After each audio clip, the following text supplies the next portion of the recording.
Hey everybody, welcome back to this week's live stream on Synapse Care Solutions. And we are wrapping up the end of the month, and it has been all about social and emotional caring in the NICU.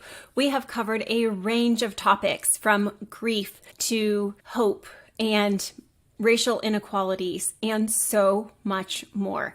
So this week, we're wrapping up with a presentation from Dr. Claire Sorenson, a NICU nurse who is specializing in compassion fatigue and toxic behaviors in the healthcare settings. So I really hope that you take away some nuggets. We had a really fun time with his presentation back at the One Conference online in 2021, and you'll see some of our moderators, our planning committee, and community who were interacting throughout the presentation and at the end. So I'll see you at the end of the presentation.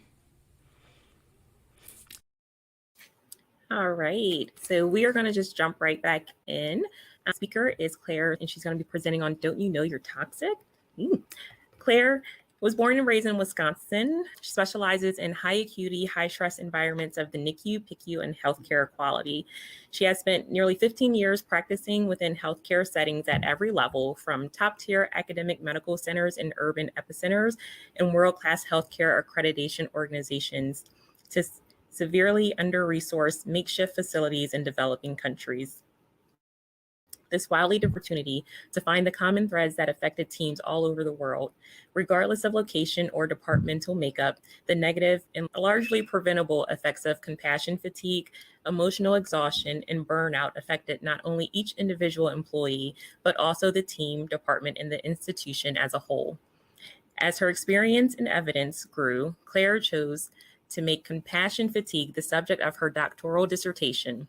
For almost a decade, dedicated herself to researching, writing about, and strategizing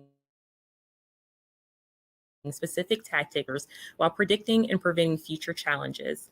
Her work led her to realize the value of not just fighting compassion fatigue, but also improving workflows, team building, leading collaborative groups, developing powerful programs, and improving staff wellness. She tackles these issues head-on through her continued work at the bedside in her consulting firm, Clinician Matters Group, LLC. Take it away, Claire.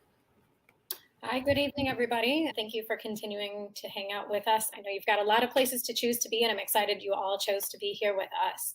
So like the introduction said, we're going to look at the vicious cycle between toxic behaviors and burnout in the NICU. And these strategies we're going to talk about this evening are actually going to be applicable across all different care environments, but being that this is the Synapse One conference, we're going to focus on the NICU. So we have a few objectives tonight. Primarily, we're going to define the concepts of toxic behaviors, compassion fatigue, and burnout. We're going to describe how toxic behaviors, compassion fatigue, and burnout can become a vicious cycle that we can easily get trapped in. And we're going to outline 2 strategies to stop or change our behaviors, our colleagues' behaviors, and our leaders' toxic behaviors, because it isn't just an us problem, it's a system problem. We're also going to list at least one strategy to stop or change toxic behaviors and to break the toxic cycle, which hopefully will decrease compassion fatigue and burnout in your NICU. So who I am, the introduction actually says it probably better than I could tell you right now. I've worked in NICUs and PICUs. I've worked in case management. I also worked at the Joint Commission writing international patient safety standards. I've developed pediatric cardiac programs all over the world. And then I've also worked as a leader in developing community hospitals in Chicago. My passion continues to be the NICU. It's where I started. Every time I've gone away from it, it's pulled me right back in. So like we said, I went into all of these environments and I saw this common problem and I didn't have the language for it. I stumbled into compassion fatigue and burnout accidentally. My dissertation originally was going to be on surgical outcomes in kids born with disorders of sex development. Something we rarely see in the NICU, but when we do, it's really important that we have open communication with our families. So I started looking at the decision-making process with families and ultimately shifted to what that meant for us at the bedside as nurses, as the people who are foremost talking to our parents and seeing them and witnessing this decision process. And it sort of shifted into this compassion fatigue space. So like the introduction said, I've worked in all of these environments, and regardless of how well resourced they are, how good the leaders are, how good the staff are, there's always been just this continued burnout and compassion fatigue, and I wanted to figure out why. So that's why I started Clinician Matters Group. So basically I go into organizations and I evaluate them and see what individual problems are, and help leaders identify those causes and develop a plan to get rid of them, to help keep our healthcare practitioners, us as nurses at the bedside, healthy and engaged and able to provide good care, not only for our patients, but for ourselves and for our own families.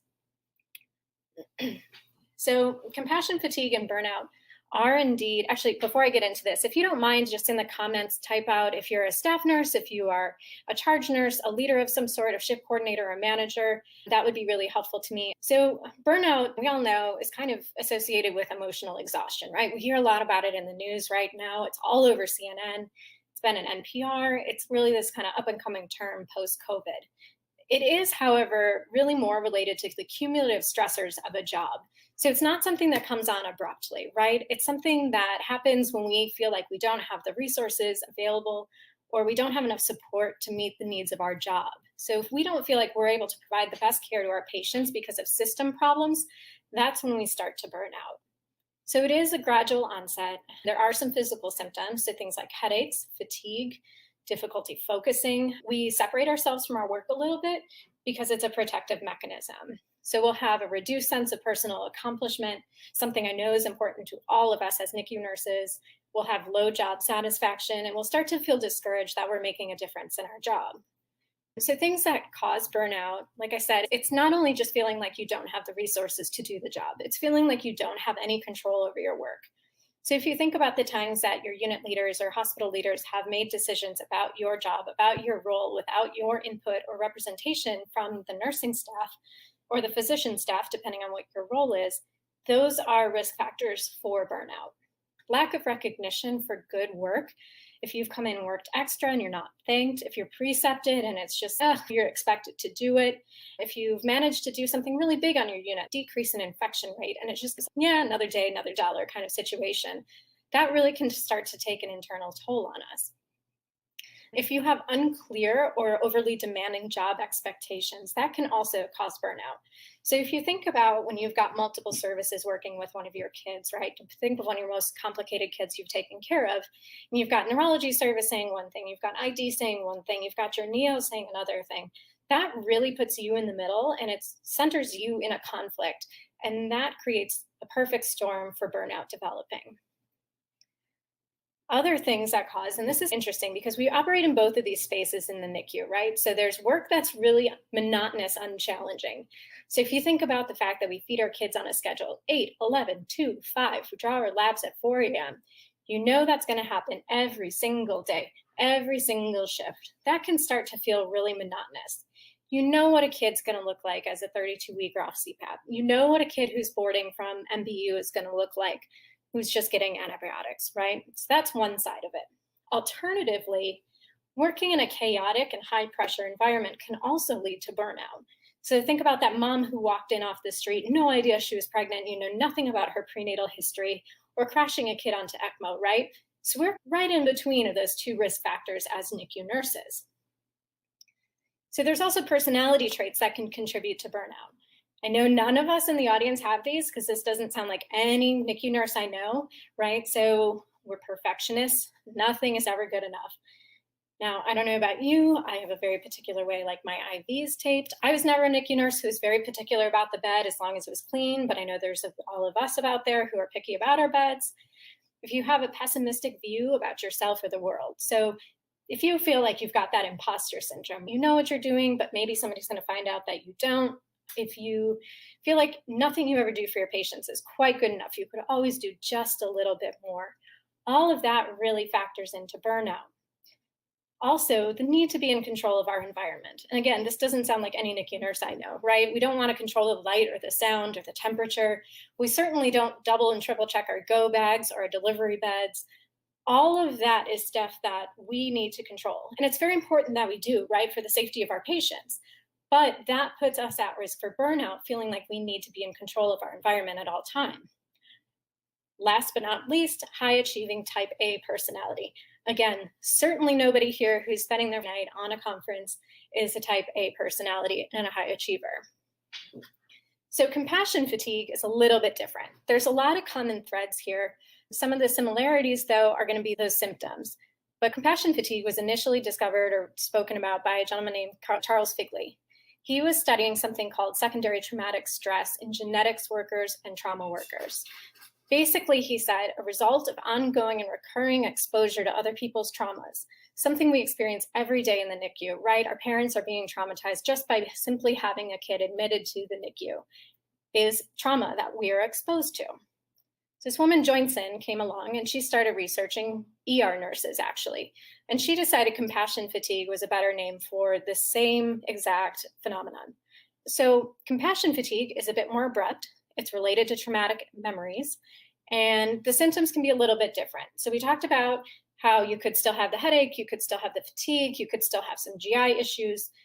But the biggest difference is really you're going to try to avoid those emotional situations. If you've taken care of a kid who was being cooled and it ended very badly, and you either didn't or couldn't deal with it, or perhaps you thought you did and it's just deep down inside in you and it comes up again. You have another kid who you're assigned to who's on cooling. You just can't engage with that family and with that baby in the same way you did before. It's a protective mechanism that you've put in place. So from an emotional standpoint, you might have some mood swings. You might be particularly irritable. You could be depressed, have poor concentration or judgment, all of which is really important to us in being successful at the NICU bedside.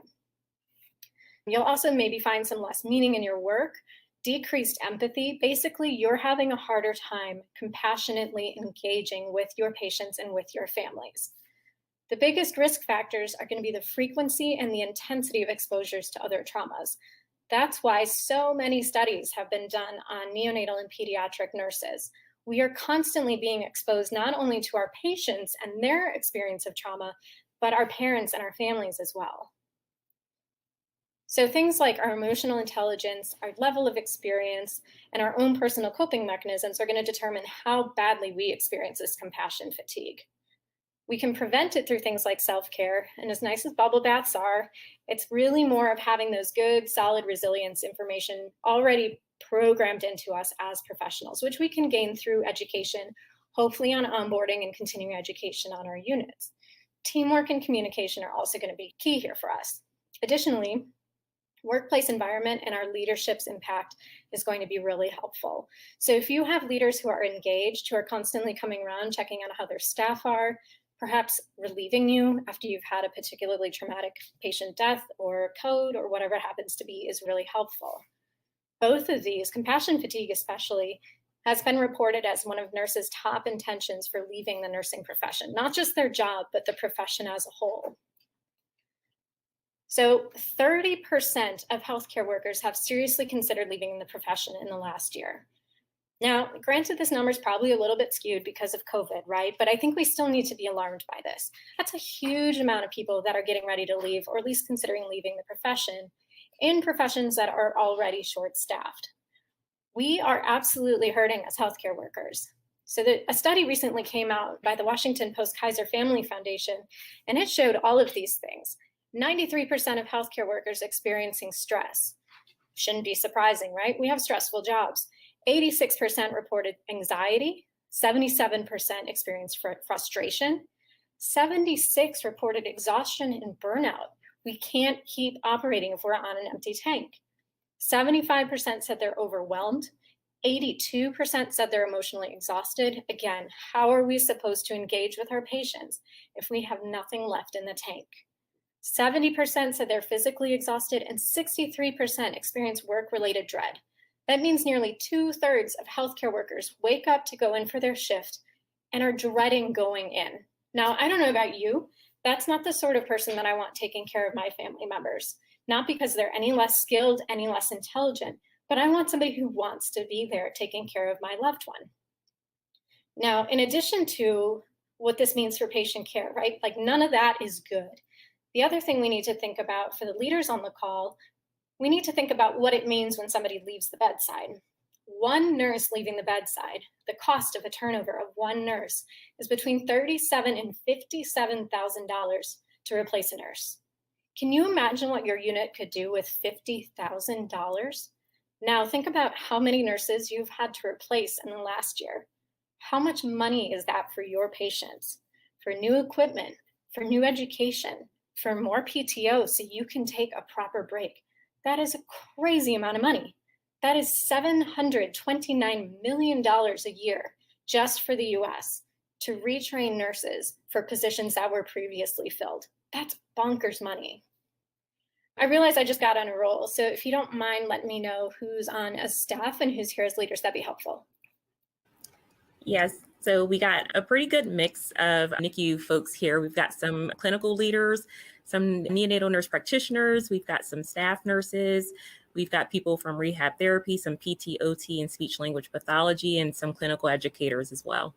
Amazing. Thank you. That's going to be really helpful because we talk about interdiscipline reactions soon.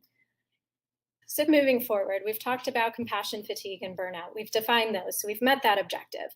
So let's talk about toxic behaviors and toxic environments. The Joint Commission actually, after I left, now talks about toxic behaviors and environments in their standards. This is because the world now understands how impactful these things are to patient care and to outcomes on patients. And we, of course, want our kiddos to have a good experience and get out with as few complications as possible, right? So 60% of new nurses quit their first job within 6 months of being bullied. That's a huge number, right?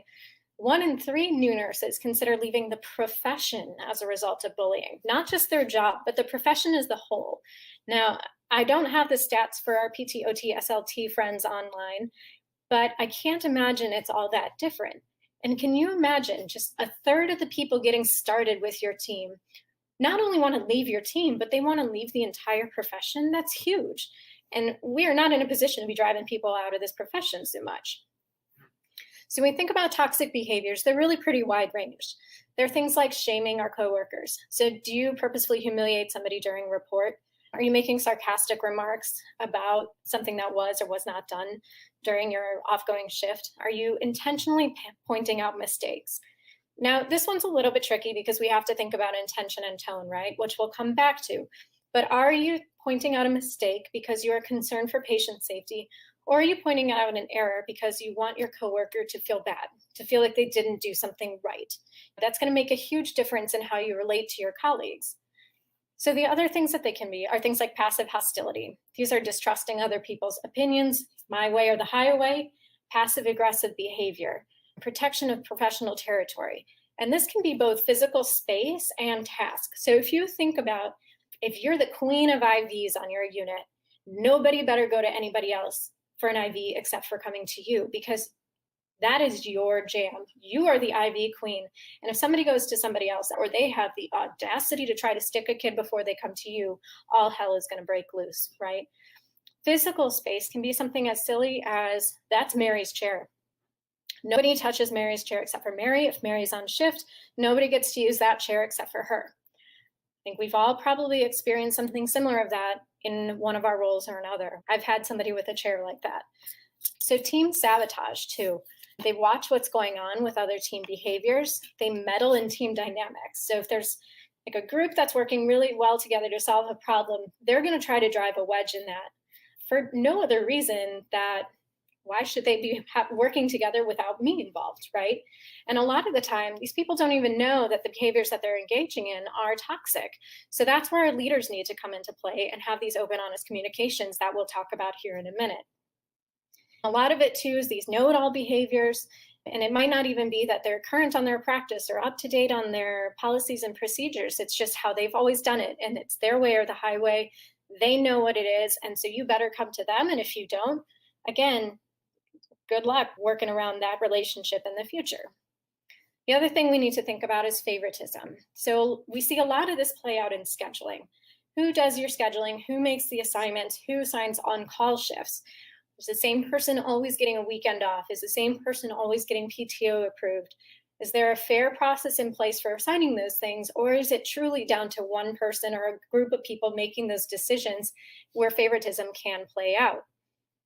Other people may withhold information during report, especially from other disciplines. When your PT comes around to help, this is a pediatric example, but when your PT comes around to help you get your post-op cardiac kid out of bed into the chair the first time, are you letting them know that the kiddo has a radial art line? Or are you going to hope they notice? And if they don't, too bad for them, because now you've got a kid who's bleeding all over the floor. Are you unapproachable? Other folks may refuse help or wait till the absolute last minute to offer that help and then swoop in, and they're the hero because they were able to fix the problem for you. So toxic environments, a lot of these behaviors factor into toxic environments, right? It's which came first, the chicken or the egg. I tend to think you get a few bad eggs and then a bad chicken grows out of it. Because if you've got your leader, the farmer who comes along and is able to pluck out those sort of bad eggs, hopefully it's only the good ones that hatch and you're stuck with a bunch of good chickens in a good environment. So things like poor communication, information spread only through gossip, no communication from your leaders, no consistent messaging from your leaders, or if leaders participate in gossip. This was something that I've recently witnessed in one of my clinical roles where a new nurse was promoted up to assistant patient manager or patient care manager. And she'd been on the unit as staff for many years and is really struggling to make the transition from peer to supervisor role. And it is hard to redefine those relationships, but that's where we lean on our additional leaders and our mentors to help us learn how to redefine those boundaries. Because as we'll talk about, boundaries and consistency is really going to be important in helping squash down those toxic behaviors and develop a healthy environment for everybody. So a lack of clarity on policies, procedures, and protocols. And this one doesn't seem like a big deal a lot of the time in terms of toxicity, but it actually is, because it goes back to allowing people the space to say, it's my way or the highway, I'm right, you're wrong, this is how we've always done it. The inability to grow and evolve as an environment and as a team is really an example of toxicity as well. So if there's no accountability for these behaviors, if you've got leaders who either brush it off, aren't aware, choose to look the other way, or frankly, you as an individual aren't willing to hold yourself accountable or your peers accountable for things, these behaviors really can flourish very quickly. A lack of transparency is also an example, right? So if decisions are being made behind closed doors with very little input, that factors back into that burnout. Because remember how we talked about if decisions are being made about your clinical practice and your clinical role without your input, you start to burn out because you feel like your input and you as a professional are not valuable. Unwelcoming to new staff. We talked about how staff quickly leave if they feel bullied. Cliques form very easily in these environments. Again, thinking back to other places I've worked, I've worked in environments where we had a quote unquote super clique. And it was there, everybody knew it was there, and it was not talked about. And it wasn't pleasant as a new person coming in. So we have the standard bullying, incivility, mistrust, especially of our leaders, a failure to manage staff, high absenteeism, because nobody wants to come in and work in this sort of environment, high turnover, nobody wants to stay in it, and unsafe staffing practices. This includes burning out your staff. If you are always working short, if you are always having to beg your staff to come in, if you're guilting your staff to come in, that is not a safe environment as far as staffing goes or as far as a healthy, non-toxic workplace goes. And that's a hard balance to strike, but as leaders, it's our responsibility to do. So we've already started talking about how burnout and compassion fatigue and toxic behaviors turn into this vicious cycle. The way I like to think of it is when we feel like we are not heard, we're not supported, we're not respected, it's really easy to slip into these behaviors without even noticing, right? If I don't feel like my attending listened to me overnight, if I don't feel like I was supported as a kid was crashing, it's really easy as I'm giving report to the oncoming nurse to just have a mini kvetch session, right? I start going through the laundry list of things that didn't go well on my shift. And I'm guilty of this, especially if I'm coming off of a night shift. I'm not a good night shifter. Thank goodness for all of you who do work nights and work them well. But it's really easy to slip into that, and it's really hard to get out of that. It's like a negativity quicksand. You just sink into it. And then if the person you happen to be talking to agrees with a lot of it, you both start feeding off of each other. And heaven forbid a third person walks up, and before you know it, you forgot you were even reporting off for the night. When we don't feel heard, supported, respected, when norms are broken, if you're asked to go against a policy in place, either because it's old, it's outdated, it's not a good policy, it's not a clear policy, if you're expected to work in unsafe staffing, whether or not the reasons are legitimate, or if you're expected to work without the resources you need to do your job, those things all lead to burnout. And you can see how then that kind of triggers into more toxic behaviors, more of that complaining. You start to take it out on other people around you, right? I used to have a nursing professor who always to this day says, shit rolls downhill, right? So if we feel like we're getting beat up on, it's a really inappropriate but common coping mechanism that we take that out on the next person. And then they're going to, and it's just going to roll downhill and be this vicious cycle. I'm going to show you a couple examples. These are hopefully a little bit lighter, a little bit more fun. These are some TikTok videos, so I apologize. There are a couple curse words in here, but we've all worked in ICUs. We're no stranger to those. While you're watching these, I'd like you to think about what toxic behaviors are being shown in the videos and just type them into the little chat box. I'll ask our moderator to read them out at the end of the video to see what you guys are able to identify.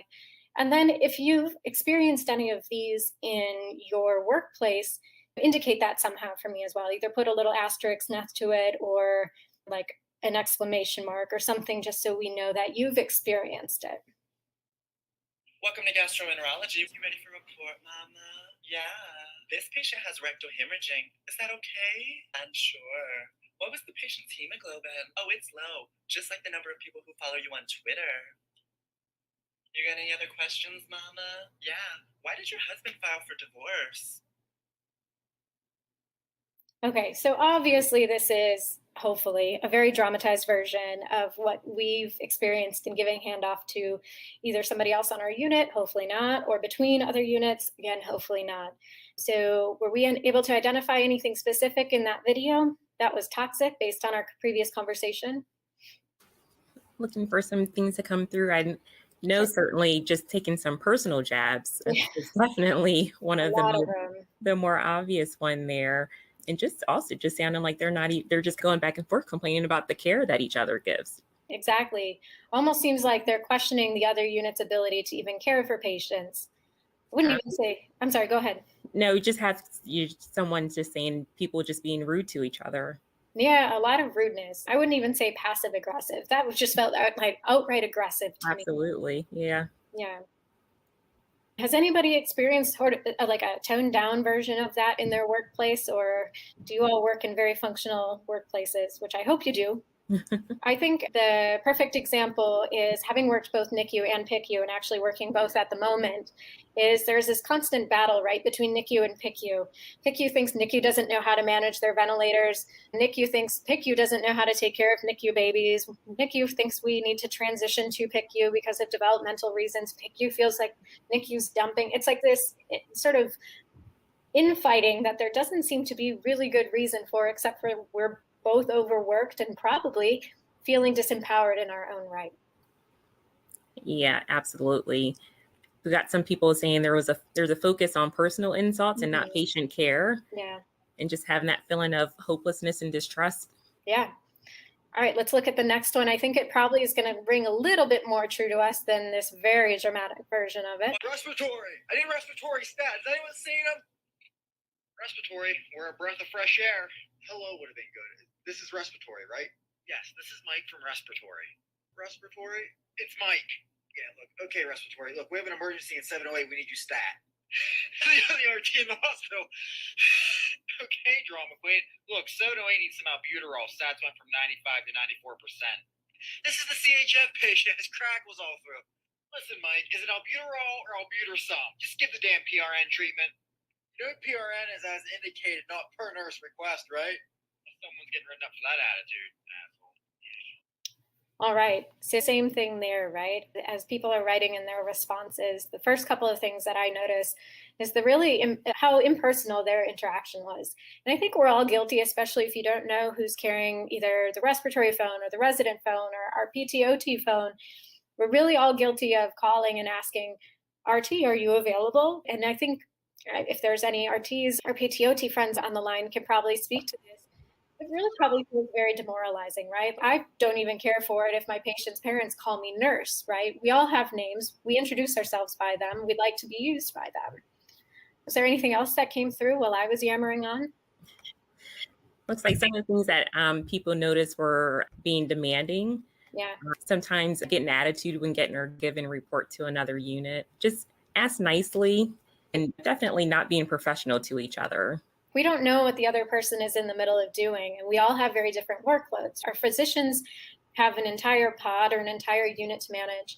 We as nurses are assigned to 1 to 3 of our patients that we are responsible for. And the units that I work on, the respiratory therapists have multiple units that they're managing. And same with our speech and our physical and our occupational therapists. So they're running all over the place, and who knows what we're interrupting them from. And then additionally, questioning their expertise on a matter, right? We're calling them because that's their specialty. And we're hopefully asking for their input and not just demanding that they do something. Yeah, absolutely. Someone said they think it's an example of the crap rolling down the hill. Yeah, for sure. Awful staffing. Why is there only one RT in the hospital, right? Horrible hospital. Let's hope it's a very small community hospital, and even that's not great. Right. All right, so the next ones I'm actually going to show 2 back to back, and I'd like you to think about a comparison between the 2. So look at the tone between the 2 and how both of them make you feel, and if one is more toxic than the other or not. Okay, so that was our first one. All right, so for me, there was a huge difference between the 2. Obviously, the general content here is the same, right? You have a good-looking fellow coming out and saying reasons why doctors are better than nurses, and then lengthily listing them off. The first guy looks awfully smug. Our second guy here is smiling through the interaction. The first guy had a very closed-off posture. He came out very stiff and crossed his arms. The second guy was very open and interactive with the screen. And then ultimately, most importantly, was this message at the bottom that none of us are more important. We're both equal and valuable members of the healthcare team. And I really like this comparison because I think it reminds us that we need to remember that our tone can really impact our intended message and how people interpret it, right? So the first guy, to me at least, my interpretation is that he's very slyly saying that nurses are better than doctors, right? Because he's got this look, he's basically saying there's no way a doctor's better than a nurse. Where the second guy was just more open and still had the same pointing at nothing, but he summed it up very well. And he just seemed more, like I said, open and engaging than the first guy did, who seemed a little bit more standoffish. Would folks on the audience side agree with that or have anything else that they noticed, or do they disagree? Yeah, we definitely have a lot of comments from our group. We've got some people, we have Remya saying attitude across units, the NICU PICU drama is definitely real. Currently facing that with NICU general peds because we are decompressing to peds and it's mostly our babies with NAS. So peds feels like they're being dumped on with crying babies or difficult families that the NICU doesn't want. Liz Zimmerman just says it's just rude and no disrespect. Backbiting, disregard for the other profession. Lori says she thought it was just their NICU PICU relations there. Lori, she works with an RT who wore a sticker over his name badge saying, "My name isn't Artie." Let's see, Kimberly says, the non-emergent call, I've recently had some nurses complain that when they were team lead, that some people definitely abused the demands. One nurse called emergently for our lead to come across the hospital to help her. When the team lead got to the room, the nurse wanted her to warm her milk. It was pretty frustrating because this particular person does this a lot. Yeah. And then someone just also comments, disregarding recommendations is a real struggle. One of the most frustrating parts of the job is being asked for a recommendation about a feeding, and then it's just ignored. Yeah.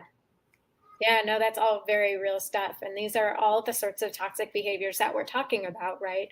Yeah, you're not alone. I've experienced a lot of those and I've worked a lot of places. And unfortunately, they do seem to be really pervasive. So I guess that it's a nice transition into, so our behaviors are toxic. What do we do? How can we break that cycle? And it's not all on us as individuals, although we're all here at this one conference because we believe that we are here and each of us can make a significant difference in our patients' lives and on our teams.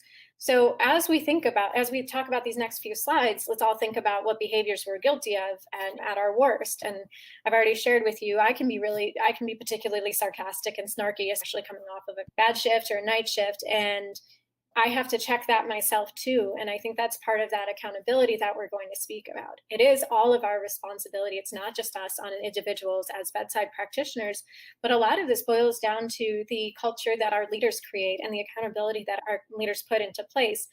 and our organizational systems as well. So what does our organization believe about these sort of things, and how do they handle them overall? So what can we do as individual staff members? So we have to call out our own behavior, right? Nobody wants to put themselves on the spot. They don't want to call their friends out, but it is our responsibility to do that. So for me, one thing that I found really helpful, if I sort of find myself in that negativity quicksand, is I say, wow, my attitude really sucks this morning. I'm sorry, I'm going to take a quick walk around the unit. I'll come back if I'm able to do that. If it's report, I'll say, hey, let's just get through report. I know you've had a long night, or you're ready to get your day started, and just reset, right? Put a new tone on it. I had a friend who said the way she likes to reframe it is, okay, so we've talked about a lot of negative stuff. What's something that you're proud of? What's a positive thing that happened on your shift? Depending on the person you're handling, myself included, I'm not so sure that I'd be so keen on that approach, but it is a good one depending on what your audience is. So we are also responsible to model positive change. So especially if you're a senior staff member, if you're precepting somebody, if you're in charge, it's on you to help set the tone for the day. And that's not easy to do all the time, but it really does make a difference, because it's a lot harder to be a negative person if you have nobody else to be negative to or with. So we're also going to be open to giving and receiving feedback. So I like to give and receive feedback as close to in the moment as possible. This was something that I really took to heart when I was in a leadership role. It's not easy to do. Nobody likes to have those conversations. I don't think you'll find anybody who's, yeah, you know what conversations I love? Critical conversations, let's go do it. But we have to. And I think the closer to the moment you can do, the less you as the sort of the providing feedback person will be able to fester and let it just boil up and turn into this gross abscess. And you can help them change the behavior in the moment, rather than them like having to look back and think about it and be like, yeah, I don't remember doing that, right? Similarly, if you're the person receiving feedback, do so with gratitude. Don't make excuses, don't deflect, don't blame. Take it with the assumption that it was given to you with good intention, right? We talked about intention before. That's really important. Now, I will add the caveat here that if you're in a life-threatening moment, we throw out the don't do it in front of other colleagues, don't do it in front of patients or families, because if it's going to impact patient care that dramatically, we do need to handle it in the moment. So my leaders, what can we do? So your job is really a hard one, because you're stuck between your staff and you're stuck between the organizational heads, right?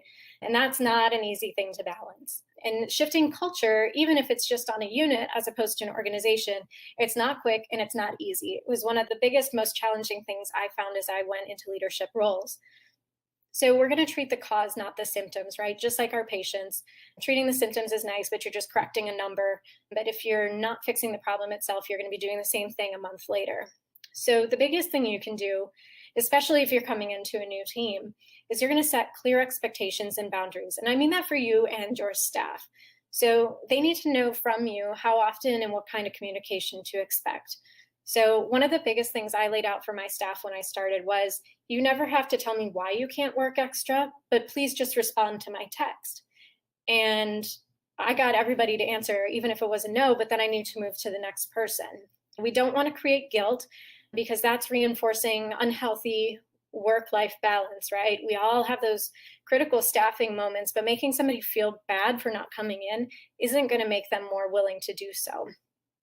The other things, we set expectations and boundaries about our physical space as well. So if we think about Mary and her chair again, you as a leader can say, hey, Mary, I've noticed that you really like to stake claim on this chair. It's a busy unit. It's not just a chair for you. It's a unit chair. We're not going to have this conversation again, because this is not how we behave on our unit. And just line it out for her and let her know what the norm for your unit is. Now, is that a pleasant conversation to have or an easy conversation? No, but it is one that needs to be had. Need to be direct and clear with your staff. What changes are coming?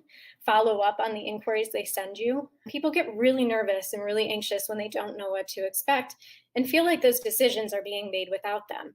I know sometimes decisions can't be made with staff, but especially if they're being made for staff, it is helpful to at least let them know that something is in process, if you can at least share that much, and then you'll circle back to them when you have more information. So we as leaders have shortcomings too, right? Like, I've forgotten to circle back to staff and they called me out on it, and all I could do was apologize and tell them that it wouldn't happen again. and really try to work on that behavior of mine. Another thing that's really helpful are positive walking rounds. So the Joint Commission just published a paper a couple weeks ago that showed a 32 to 45% improvement in emotional wellness of staff and a decrease in toxic behaviors just by leaders walking the unit for positive rounds. We're not checking our whiteboards. We're not checking off safety checks. We're not doing any of that. We're just checking in with our staff and gauging the mood of the unit. What are the problems? What's toxic? What's good? What's going well? What's not? And really just having those engaging conversations with our team in the moment. We also want to try to prioritize our staff's concerns, right? We always harp on, please submit safety events, please submit UOs, unusual occurrences, but what are we doing with that information? I've worked in environments where it's gone into a black hole and I've never heard about it again. I've worked in environments where it's been summarized and shared with staff once every other week or once a month, and we knew that our concerns were actually being taken seriously. So as a leader, how would you rather have somebody handle that with you if you were on the staff side of things? Just that open communication really goes a long way. And it helps eliminate a lot of that gossip, really. Because remember, if you don't have solid information coming down and a consistent message coming across, it's really easy for gossip to start and really easy for assumptions to start. And that gets negative and it gets ugly really, really fast. So as an organization, what does that mean? If you guys could, in the chat box, share with me some of your organization's core values, that would be awesome. Because we all know that our organizations love their core values. We hear about them from the second we put in an application to every single corporate email that comes out from our organization, right? But our hospitals need to be living by those core values. Do we have any coming through? Looks like we have a couple coming through. Diane Wilson says compassion. Yeah. Sharon says human kindness. Those two are great. Right out the gate, I'm like, okay, so we're compassionate and we're kind to our patients. But are we compassionate and kind to our staff as well, right? Because we're humans as well. So we have our own stuff going on outside of work, and it's organizational culture about whether or not our leaders are sort of allowed to respect us as whole human beings and not just people who come in and punch the clock. Absolutely. We also have innovation. Jan says compassion, accountability, respect, excellence, and safety. Yeah. So all of the same stuff that we're talking about, all of the things that we expect from our caregivers to our patients, our organization should expect those same things from the organization and leaders to our staff. That's the fair and equitable thing. And that's how you're going to help develop a really healthy environment. If your staff don't feel like you as an organization and your leaders, and frankly, peer-to-peer staff are living those core values, as opposed to just knowing them to recite off when somebody in a presentation on a Friday night asks you for them, what's the point of even having them? So the other thing we're thinking about is respectful engagement. So this includes things like leadership development. We all like to think that we're just either born a leader or not. And the dirty, rotten truth is that it takes a lot of work to become a good leader. It's a lot of reading. It's a lot of mentorship. Hopefully you have some good mentors who can help you through those tricky conversations. And it's performance improvement for everybody. It's our staff, it's our leaders. And what does performance improvement look like? It's not just writing something down on your annual eval saying you'll go to a conference once a year. It's truly constructive guidance and feedback, and most importantly, coaching. And that goes to our leaders as well. Because leaders who are especially new to an organization or new to leading can't be expected to just know how to do this off the bat. That's a really unfair assumption. Just like it's really unfair to expect staff to not engage in these toxic behaviors within a toxic environment. So one of the things that's really big right now is these zero tolerance environments, right? What does that look like? So zero tolerance, I think, easily is enforced between peer-to-peer interactions, right? I think that's pretty well established. But what happens if it's your supervisor or your leader who's the toxic person? If your organization truly is a zero tolerance organization, you should be comfortable going to your HR rep. You should feel comfortable going to the next in the chain command. You should know who those people are and be able to have those conversations. And I think, unfortunately, this is one that there's a lot of, you talk the talk, but you don't walk the walk, because I can tell you most people I work with would not feel comfortable going above their unit manager to report toxic behavior, even if it was a pattern. So what I encourage people to do, if it is your leader, whether you're in a management role or whether you are in a staff role, if your supervisor is having these toxic behaviors towards you or you're witnessing them towards other people, document, just like everything else we do in healthcare. If it's not documented, it didn't happen. Date, time, a general objective statement, just like we write in our SOAP notes of what happened. And if you have one single person you can confide in that you know won't spread it around as gossip, a charge nurse, a shift coordinator, perhaps a unit director over another department that you trust and respect and has been a mentor to you, that's really going to be helpful just in case you do need to escalate further because you'll have that evidence. So on that really bummer of a note, good or bad, we're all in it together, right? So by putting the behaviors we discussed in place, we can give our teams back some of the power and we can engage them. These two things have been shown to prevent, decrease, and heal burnout and compassion fatigue. Being clear about our expectations and, more importantly, holding people accountable in fair and equitable ways makes it less likely that staff will engage in these negative behavior and toxic behaviors. Ultimately, our goal here is to improve our workplace and our patient care. And if we all put in the time and we all hold ourselves and each other accountable, we really can make our workplaces healthy. So thank you all for spending your Friday evening with me. If you have any questions about this material or feel like I could be helpful to you in your organization, please do reach out. I'd be happy to have a conversation with you. My contact information is there. Please save it and use it. And if you have any questions, I can take those now. Thanks so much, Claire. That was an amazing presentation. We've got a lot of comments. Sharon says, OMG, I wish I heard this 5 years ago. Also, Ramya was asking if you could share the articles that you mentioned through the presentation. She would love to read the Joint Commission articles about toxic behaviors. Yeah, for sure. What I can do, I think the easiest thing would probably be to send them to Kathy and she can distribute them that way. So just some of the comments that we have from pharmacy. I love it when we put in a med order that's not life-threatening, but after 20 minutes, people are calling to ask where it is. If they had to answer the phone, they can't make the med. That's from Anne. Someone mentioned when we have to look into ourselves as well. For every toxic behavior I experience, there's probably something I do. Am I drawing a certain behavior from the other person? Yeah, I think that's really insightful. I don't know that it's always that you're drawing, but I do think we have to be on the lookout for, like I said, getting sucked into that sort of negative, toxic quicksand. Some people are just, they're going to have these behaviors and they're theirs to own. And I think as long as you're on the lookout for your own and doing your own accountability and your own check-ins, and just the fact that this is your comment walking away from this presentation tells me that you are. I don't think it's always an equal, one behavior equals another behavior. And then just to talk about Mary again, Sally Hasten was saying, I might ask Mary why that's her chair. Might be surprised by her rationale, might be away from the bright lights that give her migraines. I didn't mind giving her the chair then.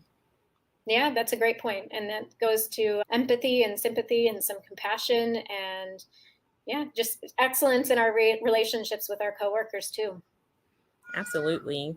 And Ramya mentions reporting behavior. It's very challenging to do real-time conversations at the bedside as a therapist and then go back to work with the same RN for another baby the next hour, the next day.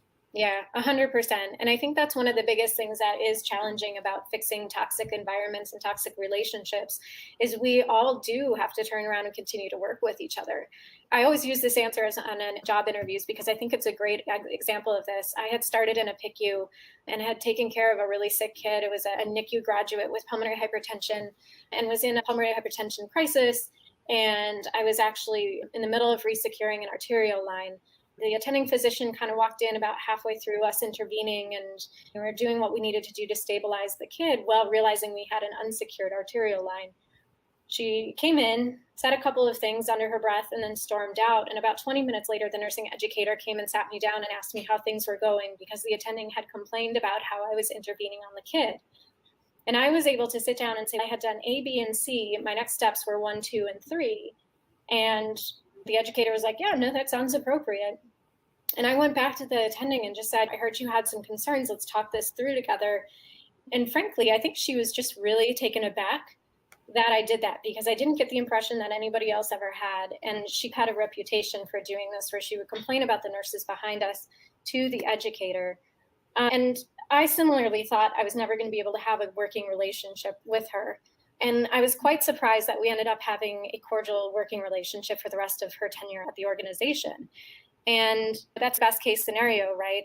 Worst case is it spirals into this continued toxic behavior when then you have retaliation and things. And that's when you really have to keep track of what happened, when happened, who'd you tell about it. And maybe that's not the day that you want to have that in the moment conversation, but at least letting somebody know that this thing happened so you can start to track a pattern. And maybe if you don't feel comfortable saying it after the first interaction, you give them the benefit of the doubt. Mary had a bad day. She's got a migraine because she didn't get her chair. You know, that second time it happens, you can say, hey, you said the same thing last week and I'm not really sure what's going on. Can we talk about it when you have a minute? Like I can circle back after my next patient or whatever happens to be, because otherwise it's just going to fester, you know, and it's not fair to you, the therapist, to have to work with this nurse having not had that conversation either, because you're going to feel that. That's going to sit in the pit of your stomach for the rest of the day, whether or not you have that conversation, you know? So I think it is a balance, and it is a tricky thing that we all have to continue to work with each other in these sort of high acuity environments, but not addressing it doesn't fix anything either. So it's just figuring out the best time to do it. And that's when you do hope you have leaders who are supportive to help you through those, sort of navigate through those conversations. Absolutely. And it's like Jacqueline says, we have a bonding through birching problem. A bonding through birching? Not sure. I'm not sure what that is. Oh, do you mean bonding through birching? Trying to keep it PG, but yeah, okay, got you. Yeah, no, I think that is definitely an issue we have throughout healthcare, right? We all, even pre-COVID, we'd all go out for our drinks with our coworkers and sort of try to one-up each other with our horror stories. And that is hard. I think there's some good and there's some therapeutic in getting that out and sharing it in a space. But I think the important thing, if that's what we're choosing to do with our sort of core group of confidants, is that then after it's out, it's wiped away, and we can come back to the workplace and interact with those same people in a very healthy way. And it's not just like continuing to whisper behind each other's backs with all the new dirt that you got from the night out over margaritas, because there is definitely some good to clearing the air and just getting it all out. But I think there's also a difference between complaining about a bad day or a few bad shifts with a bunch of your confidants from work and using that to stock your arsenal, if that makes sense. Absolutely. And Claire, I think if you go ahead and end your presentation, sure, you'll be able to see the rest of us. Okay. Forgive me. There we go. Hi. Hi.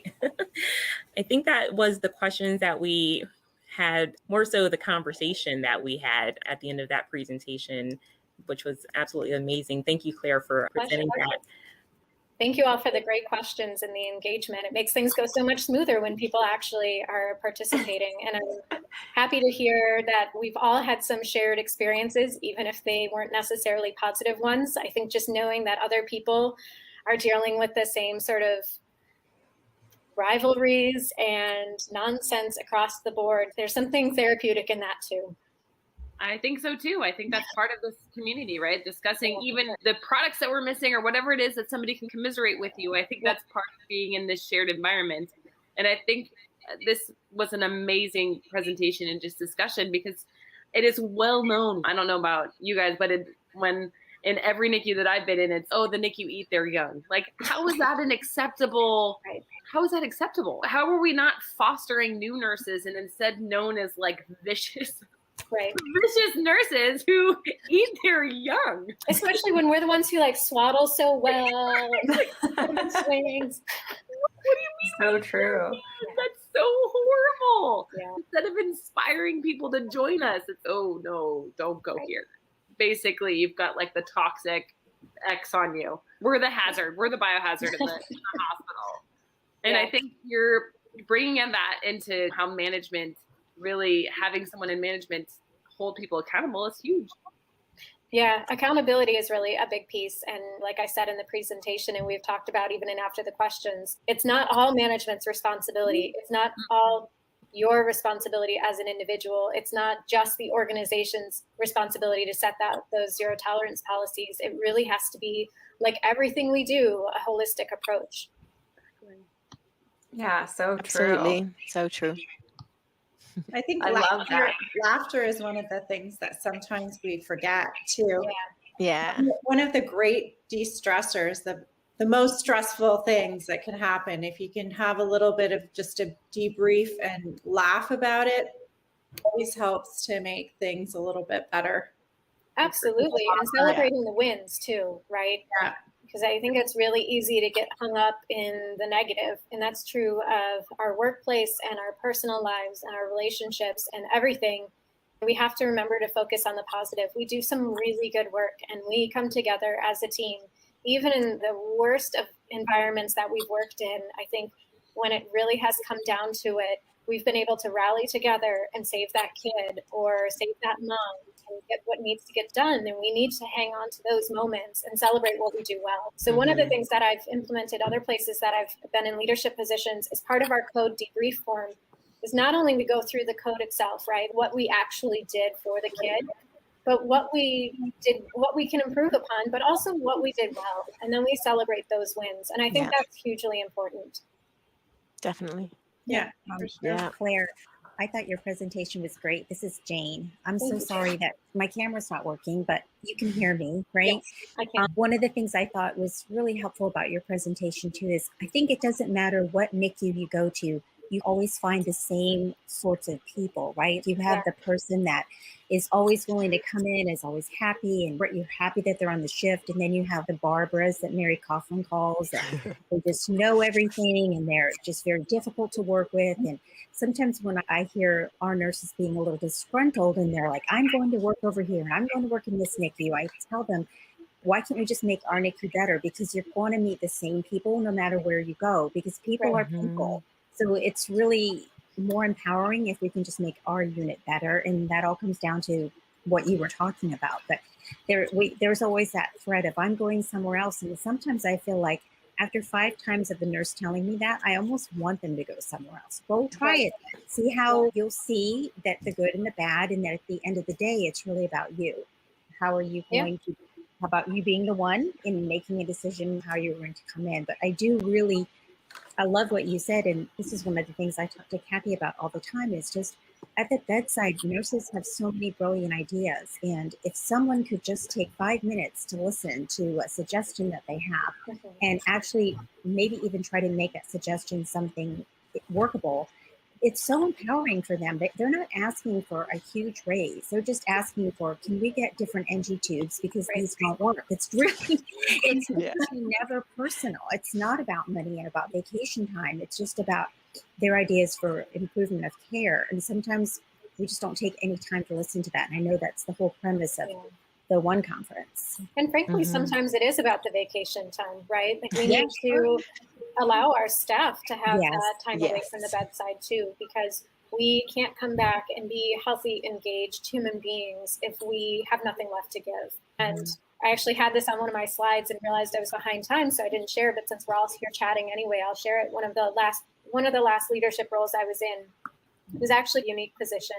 And as I was hired and signed my contract, there was not a call requirement and there was no requirement to carry your phone or pager. So I was like, okay, awesome. Like I'll work my 50-hour work week. It'll be fine. Like I'll be available for emergencies. My staff has my personal cell if they need anything. Fine, great. Show up on the first day, get handed the call phone. And I said, okay, what are the responsibilities that go with this? And they're like, answer it 24/7. Okay. And it ended up being, I couldn't even tell you how many times I got called in, not only for emergencies, but to be in staffing because we had a call in or we were short because we just didn't have enough nurses scheduled or whatever it happened to be. And after a few months of this, it was Christmas time. We took our kids to chop down a Christmas tree. And our little one goes, are you really taking both your phones today? And it hit me in such a way because I knew I hated that second phone, right? Oh man, it woke me up all the time. It was the worst. Who wants to carry 2 phones around? But the fact that my at the time 6-year-old was so in tune with the fact that nothing good came of that phone really said something. So I went in the next day and I, through a weird report structure, reported to the chief medical officer of the hospital. And so I was like, listen, we need to have a conversation about this. I said, I have no problem carrying the on-call phone, but I need 24 hours a week or I am unreachable, just to reset, recharge, be fully engaged with my family. I thought 24 hours in a week was pretty darn reasonable. And I was told that I was absolutely out of line that it was an unreasonable request, that I needed to be grateful for the privilege of taking care of children. And I said, okay, I'm going to start looking for a new job.